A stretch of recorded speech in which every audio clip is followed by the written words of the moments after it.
Hello. Welcome to In Bed with Books, the podcast where we talk about smutty fantasy, classics, and more. My name is Melissa. And I'm Bethany. If you'd like to find more of us, you can find us on our website, inbedwithbookspod.com, YouTube for video versions of the podcast, or wherever you pod on Spotify and Apple Podcasts. If you want to see us outside of the podcast, then head over to Instagram and follow us at In Bed with Books Pod. Thanks for being here. Let's jump right in.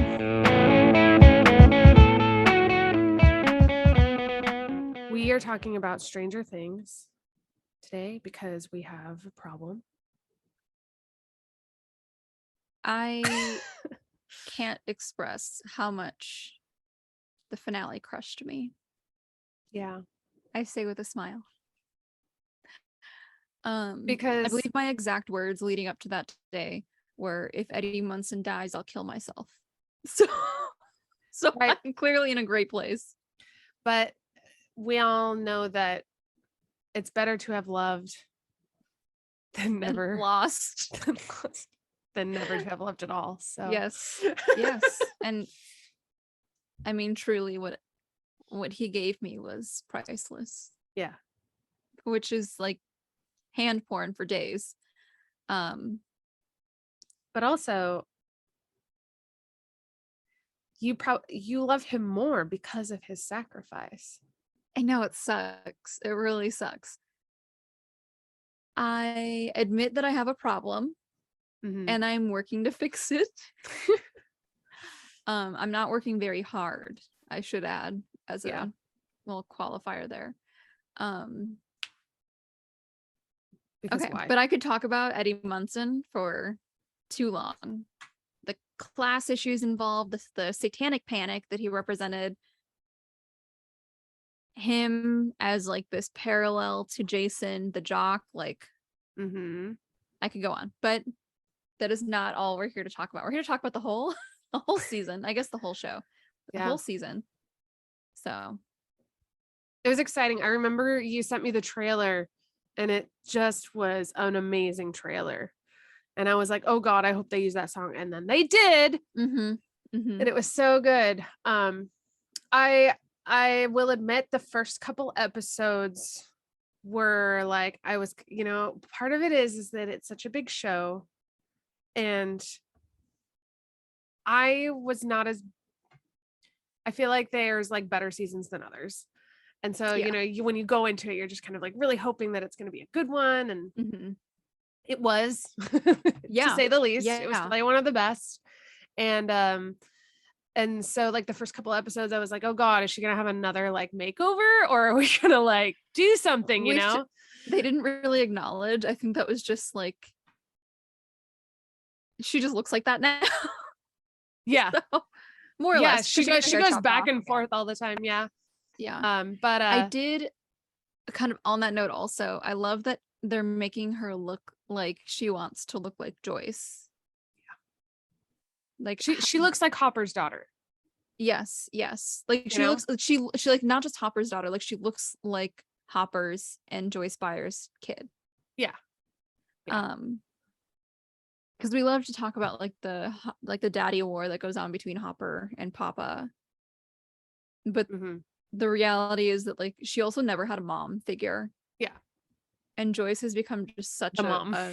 Yes, like a mom, like the mom in like a literal sense, but also in she's showing her compassion. Yeah. And so of course she'd want to emulate that. She'd want to feel like that. Yeah. And I think it was episode 4 when it really turned around for me. I was like, oh, this is it. This is going to be good. And that was like the episode of Max running up the hill. Yep. And I was like, shit, this is really good. I like cried. I was just like, oh my gosh, she made it. She's just become my favorite. I just like that she's kind of, I feel like there's always a part of us at that age that was like very much like going inward. Yeah. And like dealing with a lot of stuff and having really good friends and not knowing how to let them in and stuff like that. Yeah. like I think a big part of her issue is that she doesn't know how to be herself and carry the grief of what happened to Billy at the same time. Yeah. And so she kind of just decides to only carry the grief of losing Billy. Yeah. And like she talks about in one of her, I guess in her final monologue, when she's talking to Vecna, and she talks about sometimes like wanting Billy to die. Yeah. Or wanting him to take a bad turn, because that was really, he was such a terrible force. And I think generally people have more thoughts like that than they're willing to admit. Because the thing is, thoughts like that don't define us as people.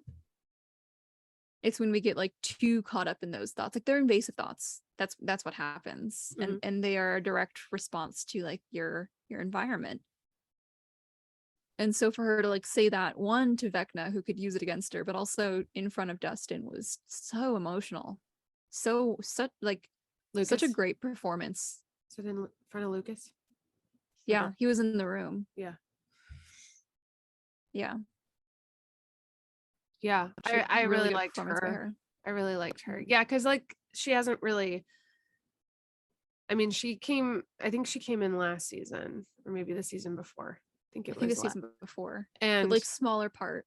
Yeah, and she just like, they didn't give her much of a storyline yet. And so it was nice to see that come through. Yeah. Will is probably my favorite. Oh my God. Now. My so favorite. Sweet. After those last 2 episodes, I was just kind of like, oh. He is a sweet summer child, which gives me very low hopes for his survivability. Yeah.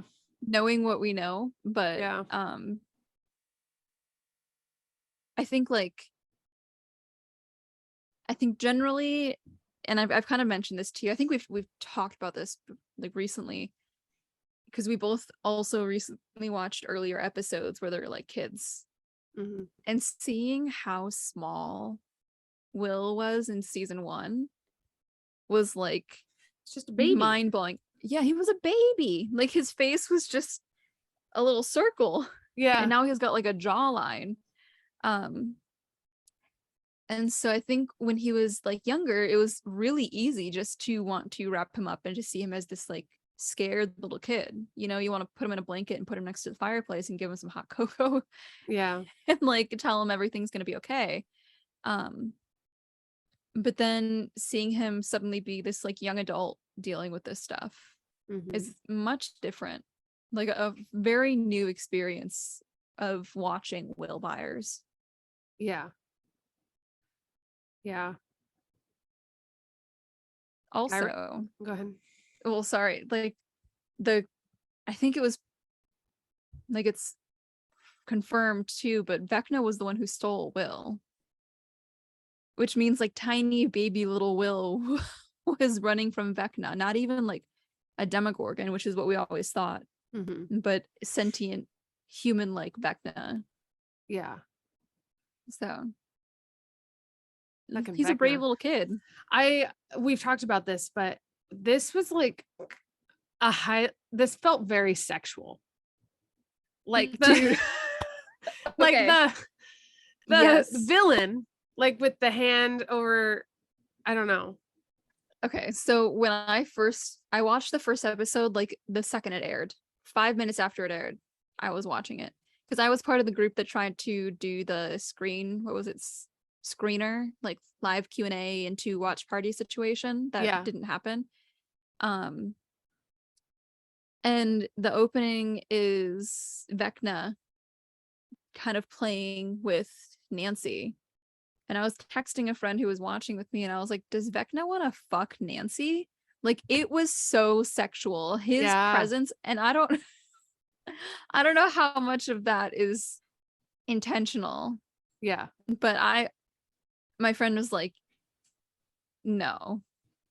And that's when I knew it might be a little bit of just like me, but I think that was a highly sexual scene. I do remember though, like, because it was the episode 4 when he has Max up.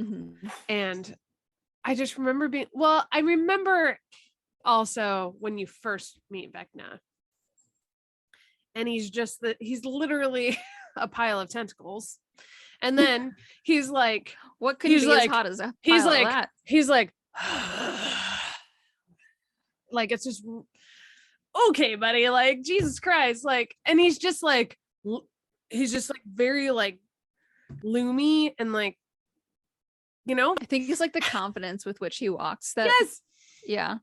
Because he knows he's about to get his kill. And then when he got Max up there and was like, had his like hand over her face, I was just like, and Milo's like, no, this is like, yeah, this is very sexual season for some reason. Also though, on top of that, you can't like separate that from the kind of basic story that's being told here, which is that like a grown man is preying on a child. Yes. Because she wouldn't run away with him, which was extremely predatory. Yes. The way that went around. Yeah. And then also like his victims are the scared, timid, eating disorder cheerleader, the kind of feminine newspaper reporter from the school paper who's short, he's got glasses, he's kind of just like drowning in his sweater vest. The skinny black kid who is like, you can't really ignore the fact that he is existing within this very white Midwest town, playing the stereotype of being like on the basketball team, having to follow around Jason on his like witch hunt. So like the power dynamic there is very small. And then he goes after Max. Like, these are all people who don't have any power in their town. He's preying on them for a very specific reason. And so like, I do like that it's not just he's killing all willy-nilly. Like, there is like an intent behind the victims. A very clear message about his view of power, and his own power is obvious. And it's also like, you're a grown man. You don't even have to play mind games to defeat children. Yet here you are like destroying them. He didn't have to do all of the mental terrorizing beforehand. He could have just did it. Yeah. You know, but he wanted to play with his food. Yeah. He's a great villain, like an excellent villain. I fucking love it. Yeah. Yeah, he's pretty slimy and gross. I did start to really hate the dong of the clock. Like, I was just like, oh yeah, like, I hate that sound now so much. My personal hating like that song, or like that sound from the series, is Pass the Dutchie, because it's all over TikTok now. What is that? Pass the Dutchie was the song that played for Argyle. It was like his song in the soundtrack. And it's on constant repeat on TikTok now. So that's the annoying one for me. But yeah, the only reason it's not running up that hill is because I went through the same phase that she did with that song. Yeah. So my brain's like adjusted. It's like, oh, are we depressed again? I'm like, no, it's just a show. Yep. It's not real. It's hope. Yes. Fun fact, according to somebody who's done research into the makeup on the show, the reason he looks so slimy is because they covered him in KY jelly. Nice. Yes. I think it's that one, and then there's like MAC lip gloss, which is a type of lip gloss by the company MAC that they'll use to make like a shine in movie sets, because it's easier than constantly spraying somebody with water. That's crazy. That look took him like 6 to 7 hours of makeup time, which is insane to think about. I don't know that I could sit for that long. Yeah, but then you have Hopper, Joyce, Enzo. We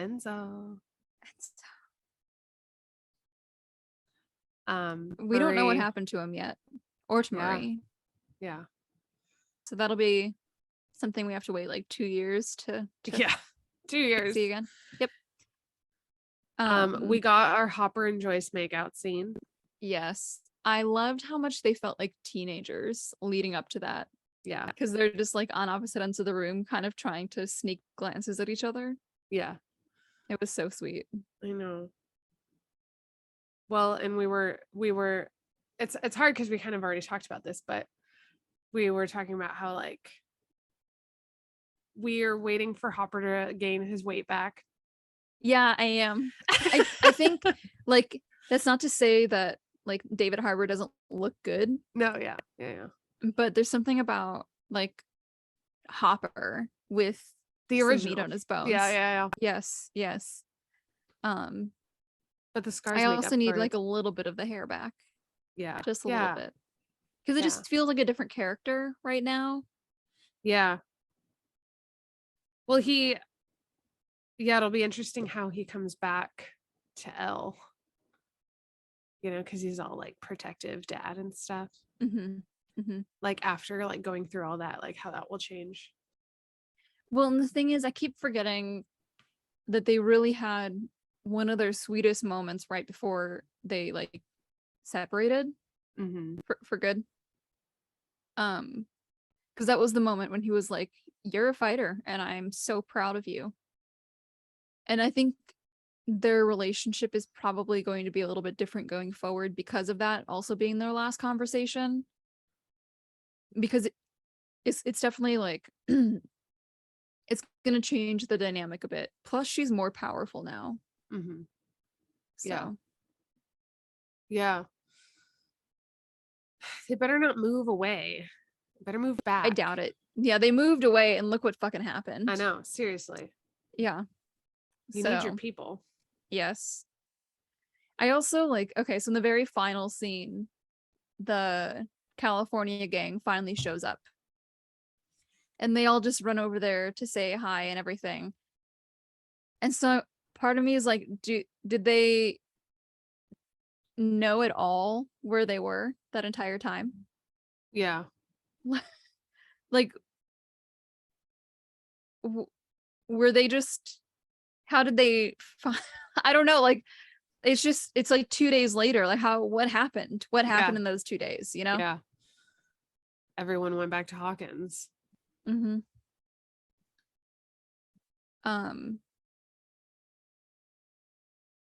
Okay, controversial topic. Steve Harrington and Nancy. I am first and foremost a avid supporter of all of the like grown kids, all of the older kids. I think individually they all have amazing personalities. When I think girl boss, I think Nancy, like unproblematic girl boss.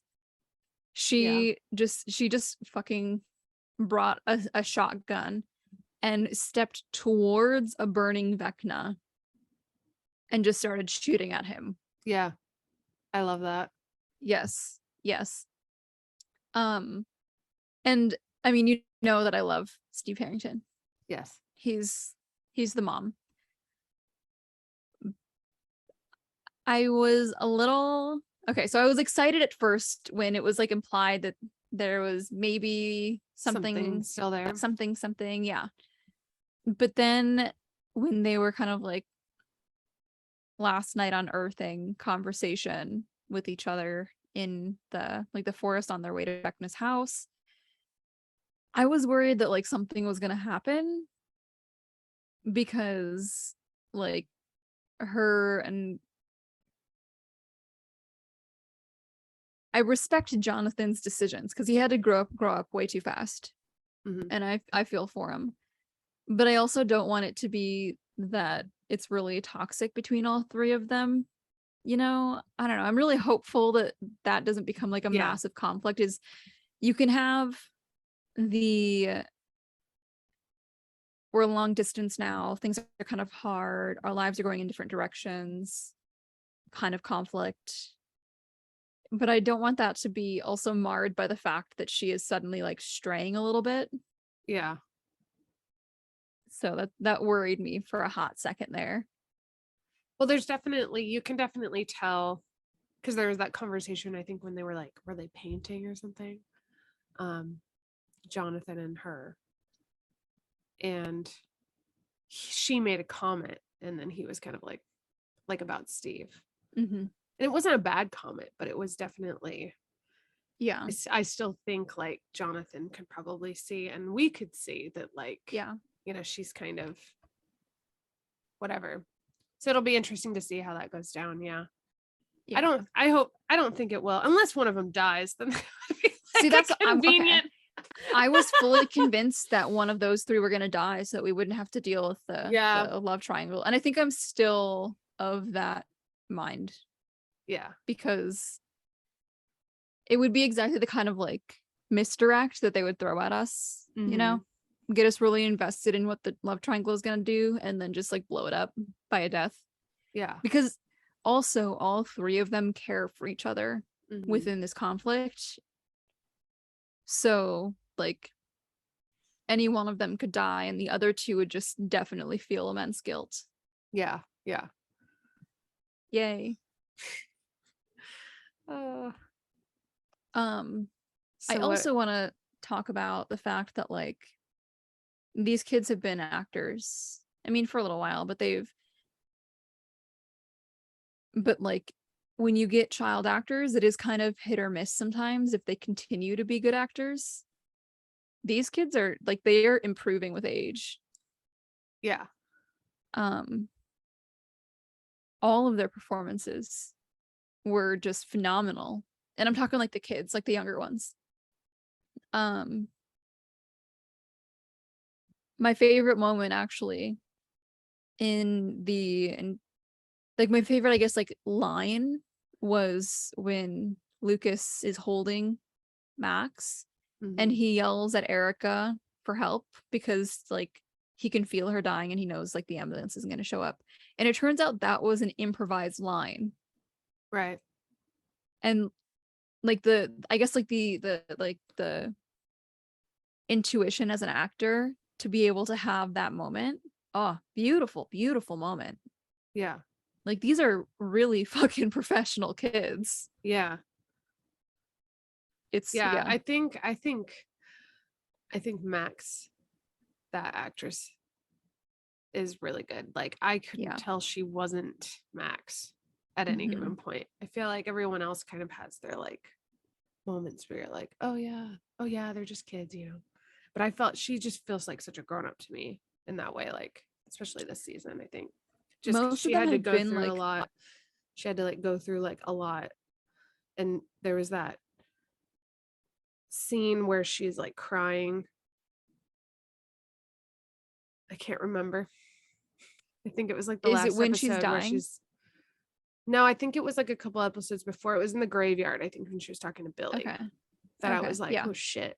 Yeah. Yeah. Her performance while she was dying too was excellent. So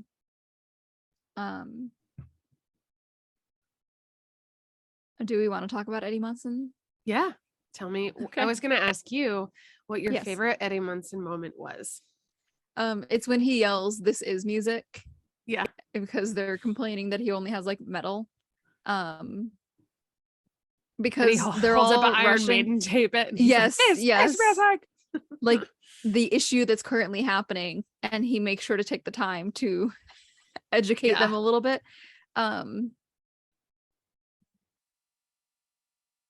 think so like I've watched interviews for the show because I agree, like the performances this season just completely blew me out of the water. I had to see more of that, of the actors talking about it. And so at one point he had, I guess, been talking, well, recently after the finale aired, and he's more of a hot commodity.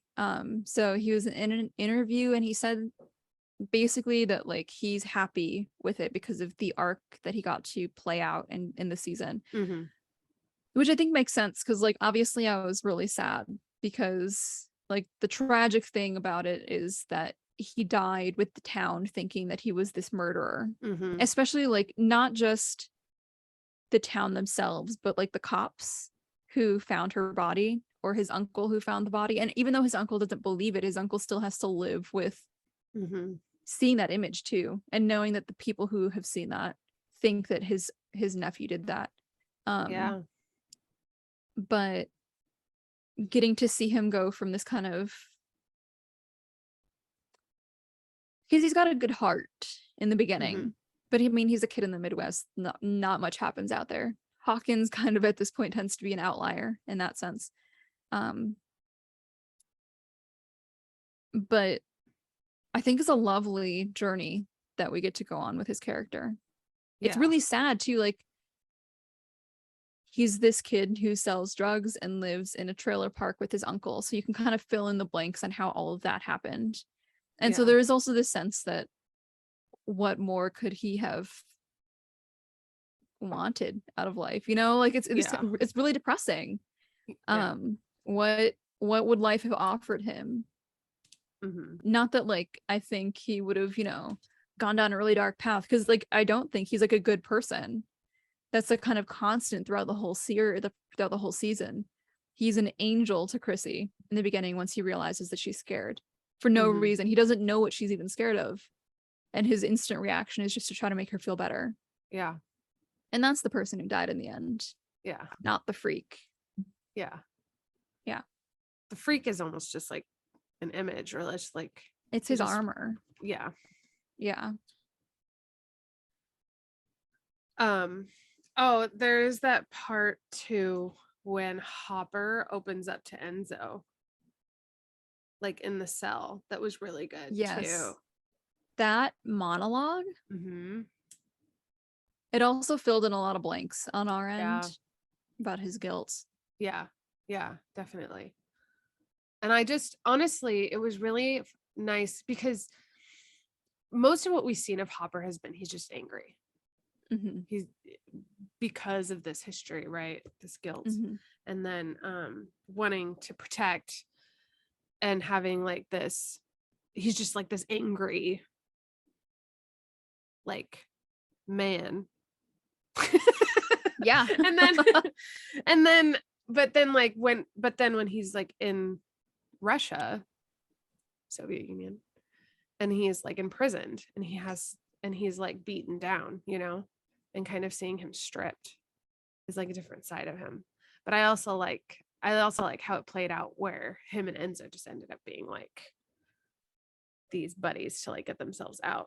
Like when they go in and he's like, they're all eating around the table, and he's just over there drinking alcohol and getting drunk and just, or not drinking, I don't know, I can't remember what he's doing. Like pretending to. But pretending to, and he was just like, they're trying to fatten us up. Yes. And then like Enzo plays as like one of the other guys, and then they like play it up. It's really good. I think this season was definitely like the season of answers, because we found out a lot about Elle's history. We found out more about like the individual characters' histories. And I really think that just leaves open next season for some awesome action. Yes. And sleuthing like they've done in the past. Yeah. I believe I read somewhere that the Duffer Brothers have said next season is going to be very similar to season 1, which will be nice. Yeah. Because I guess they understand that like we as the fans are just trying to get that specific high all over again. So yeah.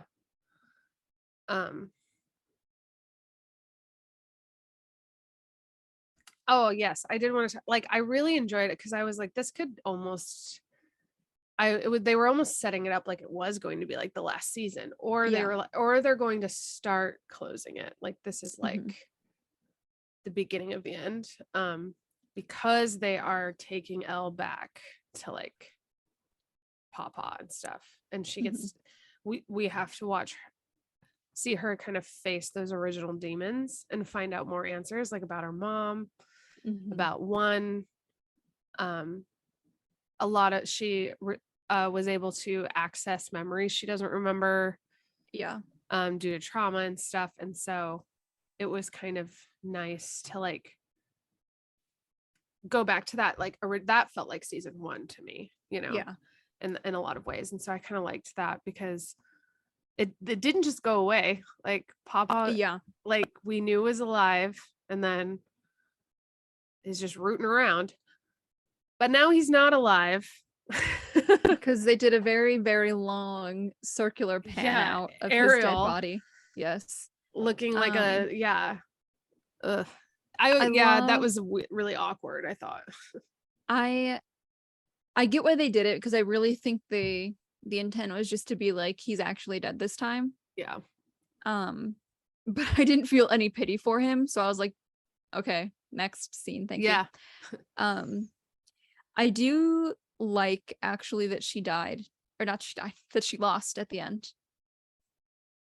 They didn't beat Vecna. They lost the battle. I think she definitely needed that. Because she's kind of always been the gifted kid, thinking about kind of the memories she has of being bullied. Why were they bullying her? Probably because they knew she was more powerful, It's easy to bully her before she gains that power. And they wouldn't have been blind to like the preference that Papa gave her. So it would have been obvious probably. And again, like even one would have noticed her level of power. That's why he went after her. Yeah. That and the fact that she was a child, again, like that predatory nature. But she has constantly won and pushed herself in ways that were not always healthy. And so I think now that she's lost, she has to come from square one again in an entirely new way. She knows a further extent of her power. She knows what she's capable of, and now she has to like return to the basics and figure out a way to do it. Yeah, and figure out how to do it that's not Papa's way. Yes, yeah. I found it really interesting actually. So after like Papa died, when she's in Vecna's mind and she thinks that telling him that Papa died is going to suddenly make him stop doing what he's doing. Yeah. And I think like that is part of the reason that like she had to lose, because she was seeing him as a human, as this person that is able to be reasoned with. But he had expressed all of the signs of like psychopathy. Yeah. From like childhood, like animal abuse, that like obsessive behavior. I assume he also was like wetting the bed. I have watched too much Criminal Minds. But you can't like reason with somebody like that. If he's not doing it because of Papa, he's gonna find an entirely different reason to do it. Yeah. Plus when he monologues at her the first time in the lab before she pushes him into the upside down, he talks about like humanity is a sickness because there's no predator above them, and he is going to be that predator. You can't reason with somebody like that. That's not somebody who's doing it because of daddy, that's or because of Papa. That's somebody that's doing it because like they're a fucked up person. Yeah, and I think a lot of that too was her working through like her own stuff, because she didn't want to be a monster. And then there is a lot of parallels about like, oh, this is like what Henry was it? Henry? Yeah. His name. Like Henry, like these parallels between their level of power, where they came from and stuff, but then that's like the one difference is that he is a monster and she's not. Yeah. And her realizing that she's not a monster. Yeah, I'm really excited to see where she goes in the next season. Yeah.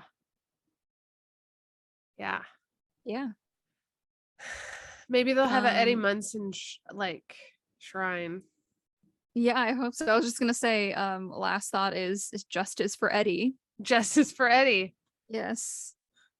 And they found Barb. I even remember telling Milo, is like, she's in the bottom of the pool. She's where Barb was. She's gonna find Barb. That was disgusting. Yeah, it was pretty nasty. Yeah.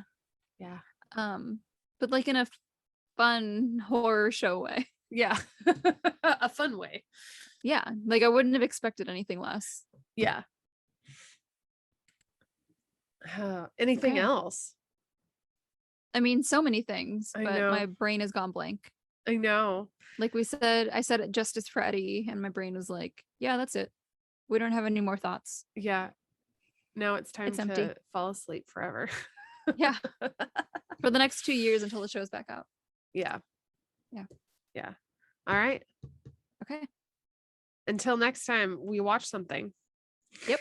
All All right. right. Bye. Bye.